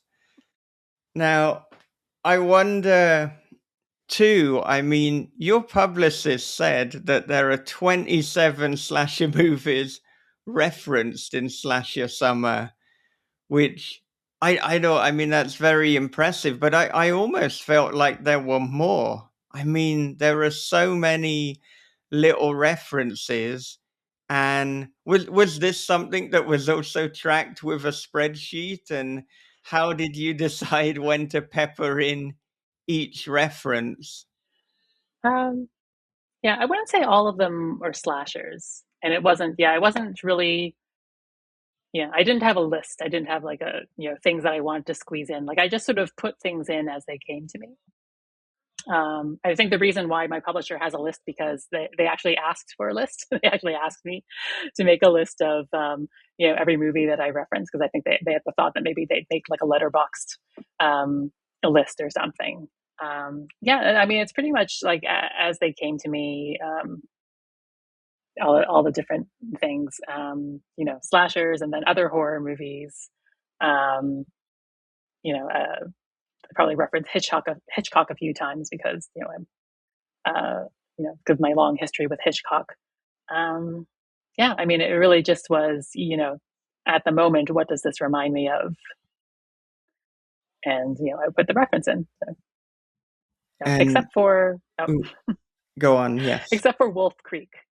Wolf Creek, I just sort of snuck that in there, just because Wolf Creek is like one of the most terrifying movies I've ever seen. Like I slept with the lights on after I watched that movie. So I put in like just like a silly little reference to it. It's like the name of the cannabis that Freddie has been smoking. Just to sort of exercise the trauma of having seen that movie. So would you say that for you, Wolf Creek is the scariest slasher movie? Um, I don't know. I think it's hard to make a claim like that just because I don't think I haven't seen. I've watched a lot of slasher movies, especially in preparation for this book. But I don't think I've seen them all. Like I said before, I'm not Stephen Graham Jones. There's probably a lot more that I'm missing. Um, but it was personally like terrifying for me just because it felt so realistic, right? I mean, it is about someone in the outback preying on travelers, and I think as a woman, especially as a woman of color, that is like one of my greatest fears is um, being targeted, being in the wrong place at the wrong time, right? With this, sadistic, and being targeted by a sadistic killer that you can't really escape because it's, again, the outback. So really, yeah, terrifying movie. Yeah. I think later installments, I think that I haven't, well, obviously I haven't, watched any Wolf Creek movies since, but I think I get the impression that later installments are a bit more campy. But that first one was, I don't know, it just felt very realistic to me. Um, and this is the same reason why I haven't seen Texas Chainsaw Massacre. Just because, again, it's that same fear of, traveling through like an isolated place and being targeted because you're there. Yeah, I think Texas Chainsaw Massacre is one of the most effective horror movies that does so much when actually technically showing so little. I mean, that's an all-time favorite, and I know that's a film that my co-host Bob would argue is not a slasher movie, and I know it's slasher tangential, whatever it is a very effective and one of the finest movies ever made. But Yeah, but I Yeah, still won't watch it I because I it I just could see from your reaction to yeah. Wolf Creek that Mhm. maybe watching Texas Chainsaw Massacre would not be a good life choice for No. you, so No. No, I yeah. know that it would yeah. I know I would it would just give me nightmares, not in a good way. Yeah. And in terms of that 80s VHS slasher vibe, I mean, it really does extend to the cover as well, because the cover for Slasher Summer, I mean, it is presented as a videotape. I haven't really seen any of the big publishers committing so much to a cover. I mean, it's the kind of thing that I would have expected Shortwave, who you mentioned before, the Mhm. publisher of Brian McCauley, having done, but it's spectacular. How did the cover come about, and was that an element that you had to fight for, or were the publisher all in? Oh, no, it was the publisher's idea. I mean, they told me it's like, "Oh, we're thinking of doing it as like a retro style movie poster." And I was like, "Oh my God, that would be so awesome." And then when I saw the initial sketch, like I was actually at the office, and I was like, trying so hard not to scream because it was just like so amazing. Um, so yeah, no, I really lucked out on the cover. And I don't know if you've seen, there's a special Target edition that comes in a slipcase. So the slipcase looks like it looks like a VHS tape cover, and then inside the actual book itself, the cover looks like a videotape. And it's just, yeah, it was just like I totally lucked out on like the actual book design. It's just, yeah, absolutely amazing. Yeah, I saw there were about what 3 to 5 different editions. I must confess I didn't even know that publishers specifically put out this is the Target edition, or Yeah, I didn't know that either. I mean, like I'd heard about some maybe some bookstores or bookstore chains getting special editions. Maybe they get sprayed edges, but yeah, like I didn't realize that Target, and Target or like Walmart, there's also a Walmart edition that has a bookmark in the back. It's like I had no idea that Target and Walmart actually did these special editions for books, but yeah, they have. Yeah, it's pretty amazing. So, and I haven't actually asked you, but what is your favorite slasher? favorite slasher movie. Mm, So my favorite one is The Final Girls from 2015 with Taissa Farmiga and Malin Ackerman. Have you seen it? I haven't. it No, I'm okay. Yeah, familiar with it, yeah, but I it's like a haven't. it's a lesser known one. Um, and I just love it so much because it is like it's self aware, very funny. So Taissa Farmiga plays she plays like a teenage girl whose mother, played by Malin Ackerman, was a scream queen. She starred in a summer camp slasher movie back in the day, and she'd since passed away. And then Taissa Farmiga's character and her friends, they somehow end up in the world of this movie, this slasher movie, and it's just done really well. Like they're in the world of the movie, and um, there's like text, like three-dimensional text, just sitting on the ground that they had to step over because it's like a caption that was like on screen, in the movie itself. And it's just like it's really really funny, but at the same time, it's like it's really really touching because she meets her mother, her deceased mother, playing who's the character in the movie, and so of course she doesn't want her mom to die in the movie because she's fated to do so because it's a slasher. And so it's just yeah, it's just like really fun, but at the same time it's got a lot of heart. So that and it's not very gory at all. I think that's one of the a lot of the comments on IMDb, I think, and on the Shutter, it's like people complain that it's not very gory, but I really like that because I actually don't like gore. So Yeah, no, I'll have to finally, over a decade later, get round to watching it then, especially with that endorsement. And it sounds like it's a lot smarter than a mhm. lot of, more I suppose, generic slashers. It sounds very self-aware. Well, what is one thing that you learned about writing and one thing that you learned about yourself through writing Slasher Summer?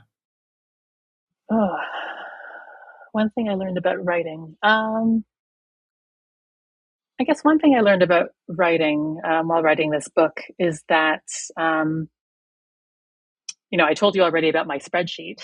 I learned that I shouldn't be afraid to be so methodical and intentional, and focus on craft and structure because when I was younger, I'd read, writing craft books and I'd be like, oh, I know all that instinctively.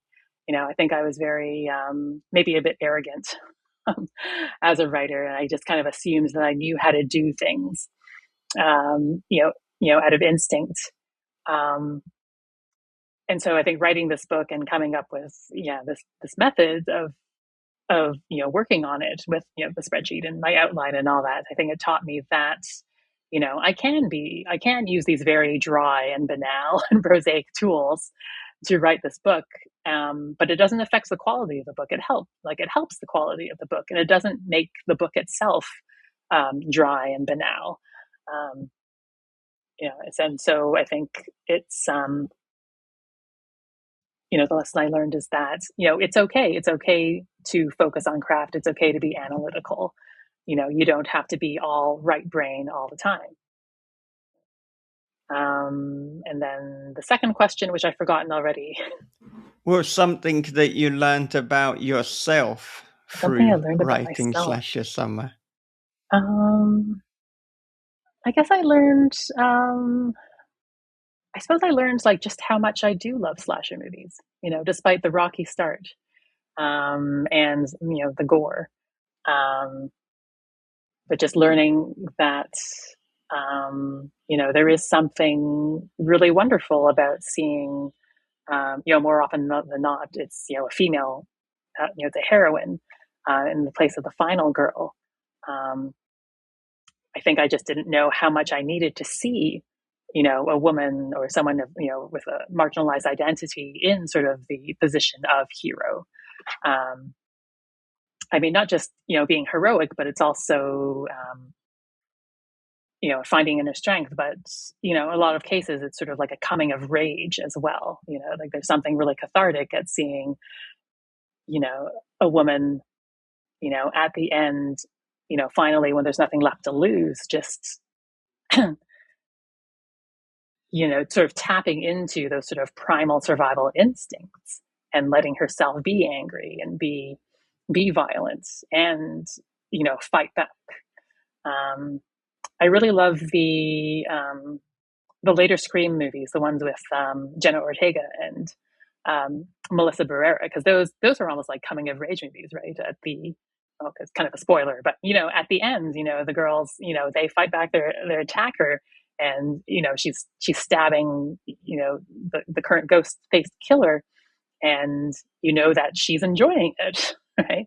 That it really is, that's almost sort of a twist on, I suppose, the old school sort of final girl, when it was, the girl next door, the Laurie Strode, just sort of forced into this position and just sort of reacting. But in this case, um, in those two Scream movies, you have these girls who are, I think, a lot more proactive, and they have like a lot more agency, and it isn't just sort of knee jerk survival.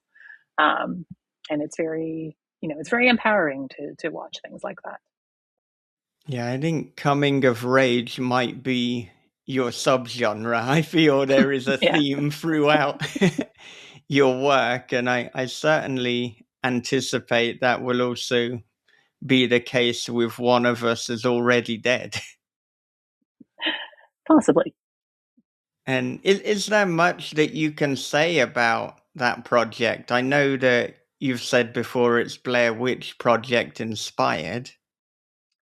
Yeah, so it's inspired by the Blair Witch Project, but as much as it's inspired by the movie, but it's also inspired by the fact that Heather Donahue, who starred in it, the fact that she quit Hollywood, right? I mean, the the inspiration for the book came when, many years ago I was flipping through a magazine and I saw a little sidebar saying that Heather Donahue had written a memoir about quitting Hollywood and starting a cannabis farm of all things, and that really surprised me because I thought that movie was such a huge hit and she was so good in it.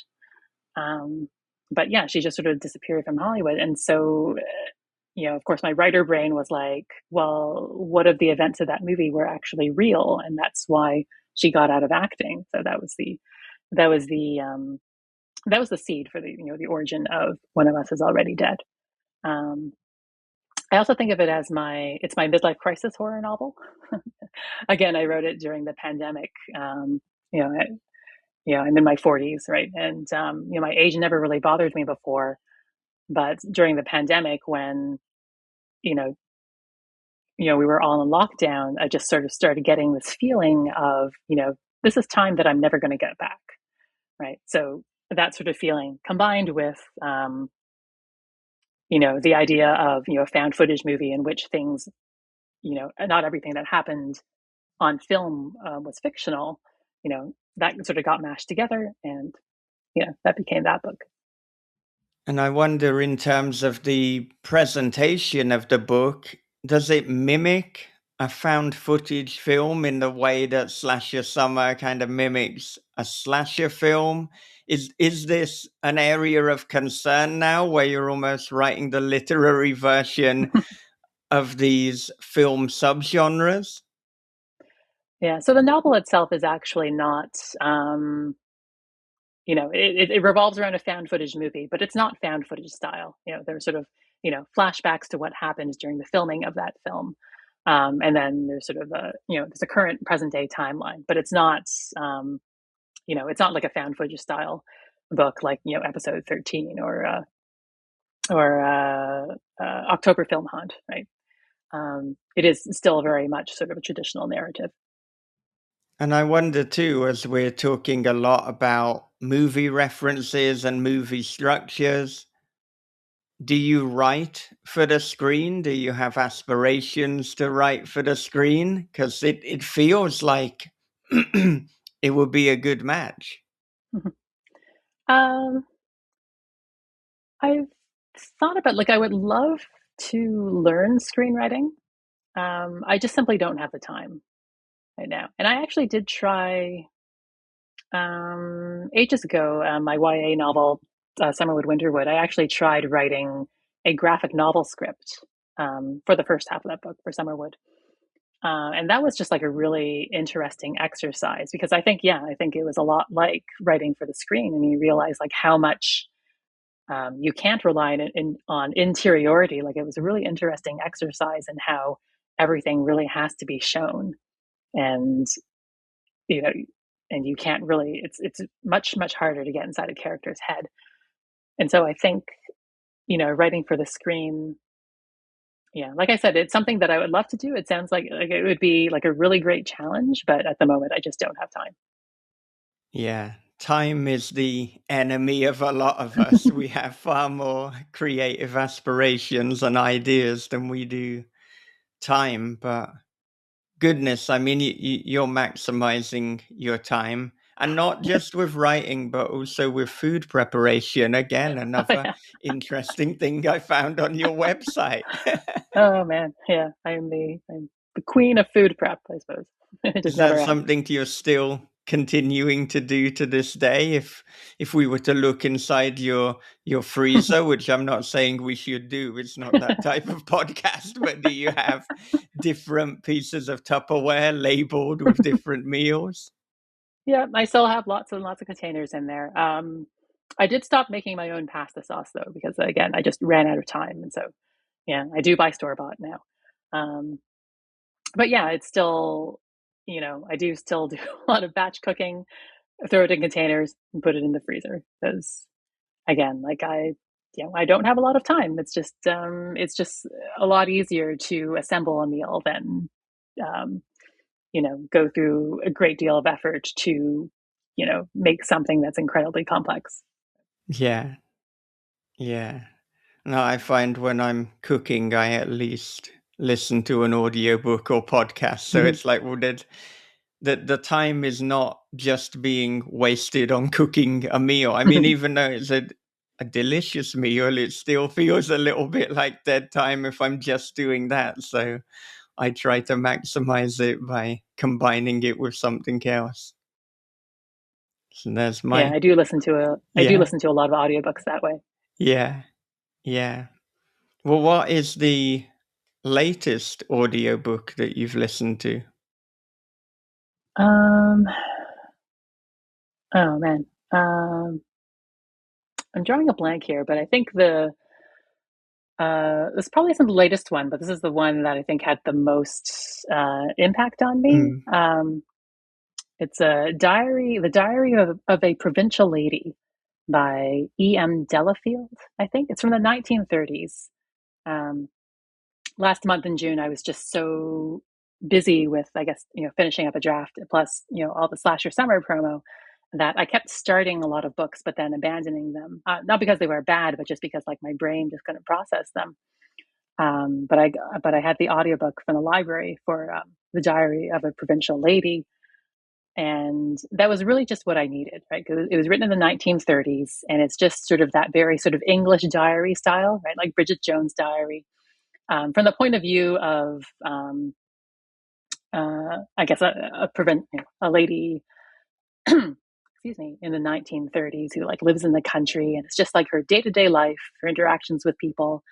Later on, she becomes an author. I think it was semi autobiographical. Apparently, installments of it were published in like a women's magazine at the time, and it's just very drawl. It's just very, I wouldn't say laugh out loud funny, but it's just, very dry, very witty. Like I said, that English diary style. And it's exactly what I needed. It's just, very low stakes, very cozy, and I enjoyed it quite a lot. Um, and at the same time, I also kind of absorbed that format because I think eventually I would like to write a book that has like a found footage feel that uses a diary. So it was also research that way as well. yeah, no, I think everything we read in a sense is research, whether directly or indirectly, whether telling us something we want to do or showing us something we absolutely don't want to do. Yeah, and the thing is, like, you never know when something will be an inspiration. Like, I started this book thinking, okay, it's just going to be a little distraction, and then later it was like, oh, I could actually sort of, use this voice or borrow this format for something I write in the future. And you said about finishing the second book for Orbit. So is that your latest project then? So does that mean you're, I guess, two books ahead from what is forthcoming and what has been published? Um, I guess I'd be one book ahead because one of us is already dead.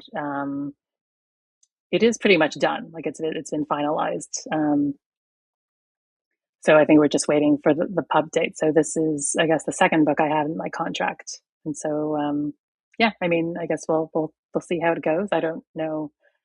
I don't want to tell you too much about it, just because, my editor has seen, like, he's seen a synopsis and the pitch for it. But like, I have no idea if he's going to like absolutely hate it. It's going to come back and I'll have to make a lot of changes or write something completely new. But that I think will should be my next book that's coming out. Well, I'm intrigued to see what you've done with it, and I'm very intrigued about One of Us is Already Dead as well, which is an amazing title. So I wonder what is the best and what is the worst writing advice that you have ever been given? Ooh, best and worst. Um, I'd say that the best and worst advice I've ever received is actually the same advice. It's the old, from Stephen King's on writing, write 500 words a day, right? 500 words a day. And then, after a certain number of days, you'll have a novel. That's all you need. Which is really great advice. And I mean, that's something that I do follow. I usually, when I'm drafting, I do write 500 words a day because I can usually do that in an hour. And usually that's as much usually have at least an hour a day to focus on writing. But at the same time, it's also bad advice because um, it kind of implies that you have to be productive, you have to be writing every single day, or else what is your worth as a writer if you can't do this every day? So some years ago, when my son was about 3 or 4 years old, um, he would not stay asleep in his bed. And you've got like a little one now, so you understand what it's like, right? And so I was so sleep deprived every single day. Um, I had my commute time to the office on the subway. That was supposed to be my writing time. I just ended up falling asleep instead. And I was really quite anxious about that because it's like I got to write my 500 words a day. Um, and so I was just like you know, very depressed and very anxious about this because I couldn't write because I was, you know, sleep deprived. And it wasn't until sometime later I was talking to David Nichol, who's another fantastic Canadian horror writer who wrote, The Geisters and Utopia. I was telling him about how, I was, pretty bummed because I couldn't get in my, daily word count. And he was the one who pointed out to me that it's usually privileged white men who give this advice that you have to write every single day because of course Stephen King can say this because he had his wife to look after his kids, right? He didn't have the sort of everyday responsibilities that a lot of us has had. Um, and so I think that was very freeing for me. So in that way, the 500 words a day was it's good advice, but also really bad advice. It's advice you have to take with a grain of salt. It's something that it's great to be able to squeeze in writing when you can, but if you can't, don't stress out about it because we don't all have partners to help with the family. We don't all have stable home situations. We don't all have um, a secure, safe, and stable lifestyle that lets us, have this habit every day. And so, yeah. So, like I said, same advice, but it's both good and bad. Yeah, there's a discussion at the moment on social media where people are arguing about how much a full-time author should write a year, like how many books they should write. And people seem to be going back and forth. They're very opinionated and adamant in their opinion, as is the nature of social media. But really, I just think write what you can. Yeah. That's it. It's like there is don't put a number on it. Don't compare yourself to anyone else. Maybe even don't compare yourself to yourself because your situation this year could be radically different Hmm.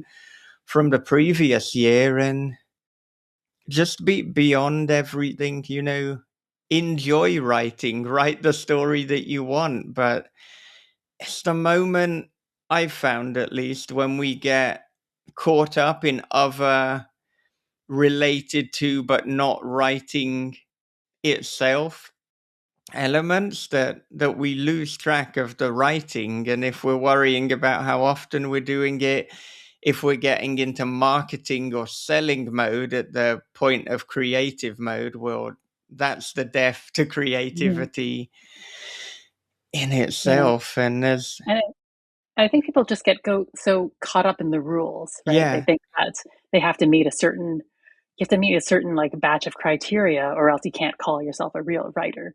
And then I think also people are very, they're very biased. It's like, well, I can write 500 words a day, so you should be able to write 500 words a day too. And yeah, I should add like a huge caveat here that the only reason why I can write 500 words a day is that I do have a day job. My situation is pretty safe and secure.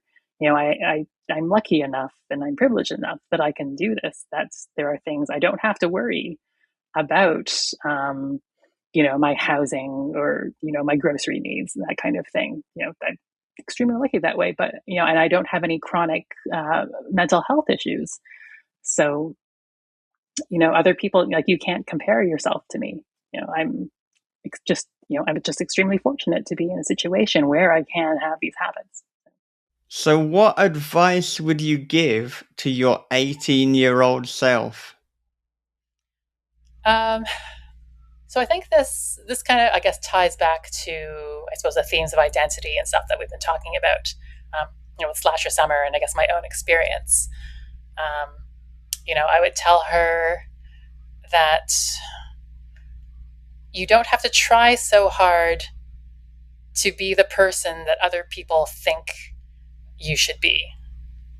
Right? I think when I was younger, when I was younger, and I think part of this might be also a little gendered as well. Part of me was thought that to sort of exist in the world, I had to be bright and funny and outgoing.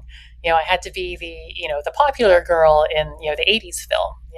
All the kind of movies that I grew up with as a kid, and I think trying to behave that way, I probably came off as being like totally awkward, right? So I think I would tell my 18-year-old self that you can just turn it down a notch. You can just be yourself.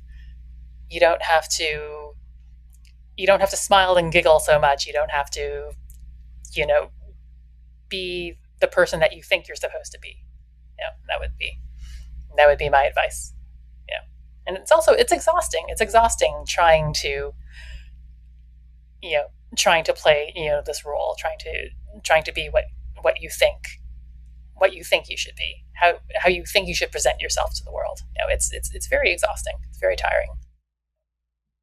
Yeah, I think it's a lesson that a lot of us learn, and a lot of us learn a lot later than we wish we had learned it. So then on that basis, I mean, when would you say it was that you became or decided to just embrace more who you are and stop pretending or stop trying to please and just be you? It probably wasn't until I was in my 30s. Um, I think it just sort of hit me that I was at some networking event, and I was just talking to people, and I was just like relaxed. I was relaxed. I was talking to people. I was asking questions. I was just being, I think a lot more sincere, and sincere in my curiosity. Like I wasn't saying or doing or behaving the ways that I thought a friendly person going out to network. I wasn't behaving the way that I thought this kind of person would act, and I was really just sort of taking a step back and yeah, I think just letting sort of my natural curiosity and interest in other people come out. All right. Well, what is something that frightens you Oh man. apart Um, from Freddy Krueger? I remember Freddy Krueger. So I think something that scares me very much, and this I explored in Sweetside Motel, um, is not knowing who to trust, right? Because I think that book really is about the central fear is not knowing who to trust, not knowing who's telling the truth, um, and I think it's just I don't know, because I'm very bad at reading people. I've always been very bad at it, and I'm 99.9% sure that I'm on the spectrum. So I think that that's also a big part of that. That I don't always know when someone's being sincere, um, and I think that's gotten me into I think it's gotten me into a lot of bad situations, and yeah, so I think that is like sort of one of my primal fears, is that not knowing who to trust, not knowing if what someone is saying to me is honest or not. I mean, I think one thing that if you ever want to like totally cross me, if you ever want to be like dead to me, um, is lie to me, right? Like you cannot lie to me, because then that's it, you're cut off, right? Because, how can I ever trust you again? So I think that is, yeah, for me, that's like a really big fear. And that's something that, it's very useful for writing horror, just because, um, so many characters in horror, so many situations, um, they tend to be very sinister. You have a lot of characters doubting themselves, especially in gothic novels, when you have the sort of the trope of the woman. It's where it's like, is she going mad, or is she actually seeing the truth? Right. That's something I think that would be very, very frightening to me if I ever had to be in that situation. Yeah, you're making me think a lot about trust and who can we ultimately trust, and it's difficult to ever answer that. And when you trust someone, you expose yourself to hurt, you expose yourself to vulnerability, and it's tough because I think I want to trust people, but I also know in trusting people that there could be repercussions, that it's almost easier not to trust. Yeah. Yeah. I mean, when you think about it, I mean, that is scarier than any, like, monster under the bed or in the closet, any sort of, physical threat, that often shows up in the horror genre. Yeah. And I think too, when you've been divorced, as both of us have as well, it completely changes things and changes the way in which you view the world, in which you interact with others, and it makes trusting incredibly difficult. Which is a lovely note as we come towards the end of the podcast, but perhaps on brand for This Is Horror. Well, I wonder, where can our listeners and viewers connect with you?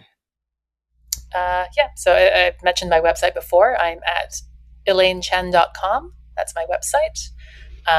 There are also links to, I think, on social media. I'm mostly on Instagram and Blue Sky. I also have like a TikTok account, but I don't check it very often. I just sort of, if I have a video that I post to Instagram, I'll put on TikTok. But TikTok and Instagram, I am chaotic responsible.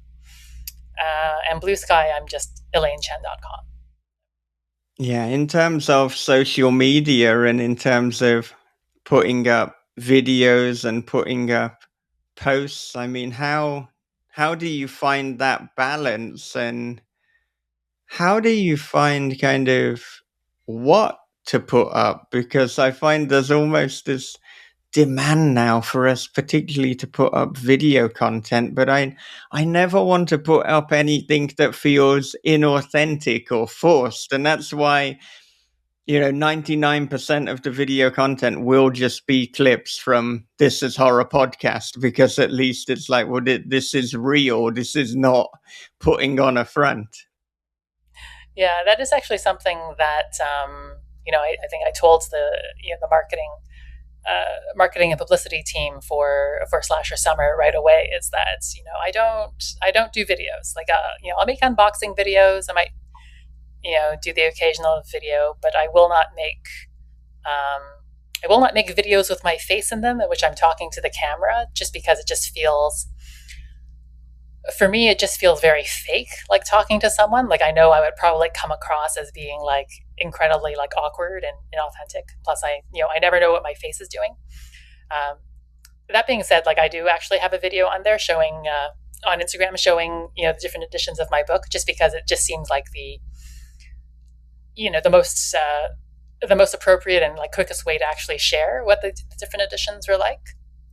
But yeah, like, I'm not out there making like comedy sketches and things like that other writers seem to do, pumping out content. Um, but yeah, as to like what, yeah, knowing what to post, that it's very tricky. I think I'm mostly following other authors and seeing what they're doing, right, and just sort of seeing what I can. Is there something that I can borrow? Is there, a lot of times there'll be like visual memes going around.